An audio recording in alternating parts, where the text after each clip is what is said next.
ದೂರದಿಂದಲೇ ಜೀವ ಹಿಂಡುತ್ತಿದೆ ಕಾಣದೊಂದು ಹಸ್ತ ಅದೇವೆ ಬಂದ ಮುಕ್ತ ದೂರದಿಂದಲೇ ಜೀವ ಹಿಂಡುತ್ತಿದೆ ಕಾಣದೊಂದು ಹಸ್ತ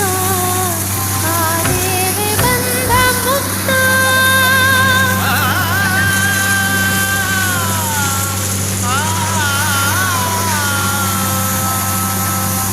ಕಾರು ಮೋಡ ಮಳೆಯಾಗಿ ಸುರಿದಾಗ